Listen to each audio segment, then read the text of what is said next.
राजकुमारी मंदाकिनी अपने वालिद की इकलौती बेटी थी। वो इतनी खूबसूरत थी कि उसके खूबसूरती के चर्चे दूसरे रियासतों तक फैल चुके थे। उसके अंदर खूबसूरती के साथ साथ नेक अखलाक, काबिलियत और कई अच्छी आदतें भी मौजूद थी। लेकिन इन खूबियों और वालिद के बेपनाह प्यार ने उसके अंदर गुरूर पैदा कर दिया था। उसका गुरूर इतना बढ़ गया था कि वह किसी और को अपने सामने कुछ नहीं समझती थी। बहुत से राजकुमारों ने उससे शादी करने की पेशकश की, मगर वो किसी को भी अपने काबिल नहीं समझती थी। राजकुमारी की उम्र दिन ब दिन बढ़ती जा रही थी और बादशाह को लोगों के इल्जाम का खौफ होने लगा। लोग भी राजकुमारी के गुरूर की बातें करने लगे, मगर मंदाकिनी अपने तकब्बुर में इतनी मगरूर थी कि उसने किसी राजकुमार को देखने की जहमत तक नहीं की। शहंशाह ने इस मसले से निपटने के लिए पड़ोसी रियासत के राजा रंगमोहन के साथ एक मंसूबा बनाया। ऐलान किया गया कि राजकुमारी की अगली सालगिरह की सुबह जो इंसान शहर के दरवाजे पर सबसे पहले पहुंचेगा, उसी के साथ राजकुमारी की शादी कर दी जाएगी। सालगिरह की सुबह एक फकीर सबसे पहले शहर के दरवाजे पर पहुंच गया। वह आम कपड़ों में था, मगर उसके चेहरे पर एक अलग ही नूर था। बादशाह ने राजपुरोहित को बुलवाया और बगैर किसी धूमधाम के राजकुमारी का निकाह उस फकीर के साथ कर दिया। राजकुमारी इस फैसले पर चीख चीख कर रोने लगी, मगर बादशाह ने अपना सख्त फैसला लिया और राजकुमारी को अपने फर्ज का एहसास दिलाया। फकीर ने राजकुमारी का हाथ पकड़ा और उसे अपने साथ ले गया। राजकुमारी को इस बात का अंदाजा नहीं था कि उसकी जिंदगी अब मुकम्मल तौर पर बदलने वाली है। राजकुमारी ने रोते रोते अपनी खूबसूरत आंखें सुर्ख कर चुकी थी, मगर आज उसके वालिद सख्त बन गए थे। उन्होंने अपनी बेटी के आंसुओं पर कोई तवज्जो नहीं दी। फकीर को सिर्फ 5 सोने के सिक्के देकर कहा, अपनी बीवी को लेकर मेरी रियासत से फौरन निकल जाओ और याद रखना, अगर तुम या तुम्हारी बीवी वापस आए तो तुम्हें मौत की सजा दी जाएगी। चलो मंदाकिनी। फकीर ने राजकुमारी का हाथ पकड़ा और उसे अपने साथ ले गया। मंदाकिनी रोते हुए उसके साथ जाने पर मजबूर थी, लेकिन फकीर अपनी बीवी के रोने की परवाह किए बगैर गाना गाता जा रहा था। राजकुमारी को अपने वालिद की रियासत से पैदल निकलना पड़ा। फकीर ने मीठी बातों से उसे खुश करने की कोशिश की। एक लंबे सफर के बाद वो जंगल के किनारे एक झोपड़ी तक पहुंच गए। फकीर ने कहा, ये अब तुम्हारा घर है। तुम्हें जंगल से खुद पत्ते और लकड़ियां लानी होंगी। जो कुछ भी मिलेगा उसे उबाल कर खाना होगा। लकड़ियां बेचने के लिए करीब के गांव भी जाना होगा। मैं जितनी मदद कर सकता हूँ जरूर करूँगा। ये जिंदगी राजकुमारी के लिए इंतहाई मुश्किल थी, लेकिन मजबूरी इंसान से सब कुछ करवा लेती है। उसका सिर्फ यही तसल्ली था कि फकीर उसके साथ बहुत प्यार से पेश आता था। इस तरह कुछ दिन गुजर गए। फिर एक दिन फकीर झोपड़ी छोड़कर मंदाकिनी को एक गांव ले गया। वहां दोनों एक टूटे फूटे घर में रहने लगे। फकीर कहीं से कुछ पैसे लेकर आया और मिट्टी के बर्तन खरीद लिए। उसने अपनी बीवी से कहा, ये बर्तन बाजार में बेच कर आओ। राजकुमारी के लिए ये काम करना इंतहाई मुश्किल था।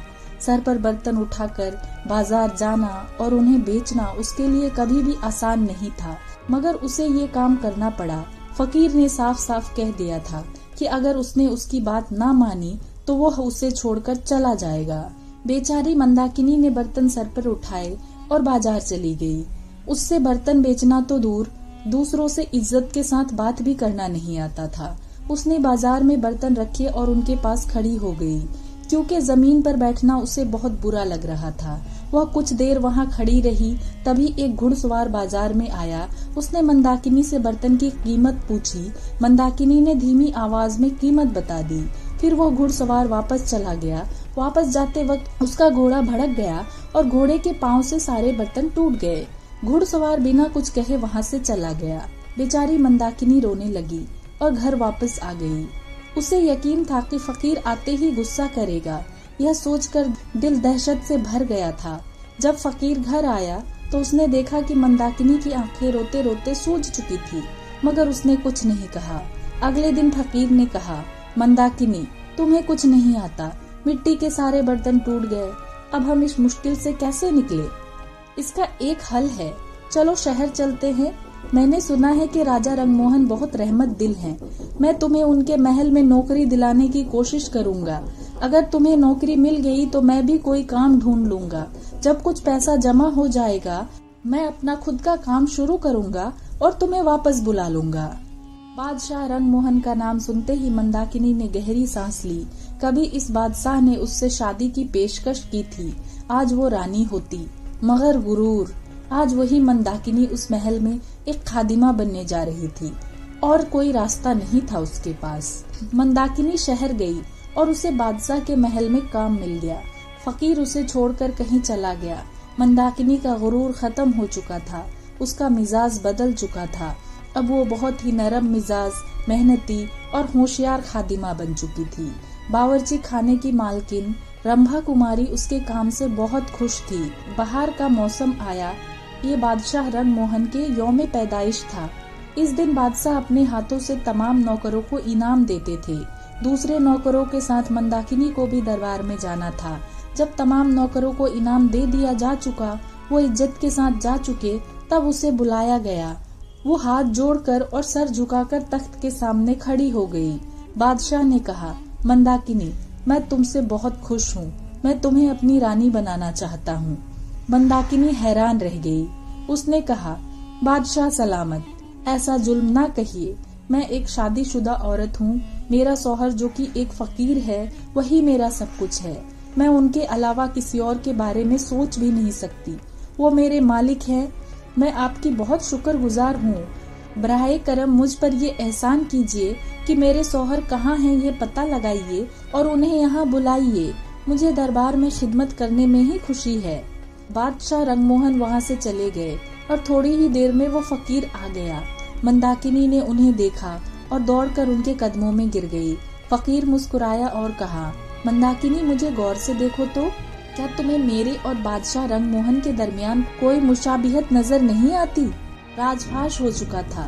बादशाह रंगमोहन ही फकीर के रूप में उसे अपनाए हुए थे और वो उनकी रानी थी।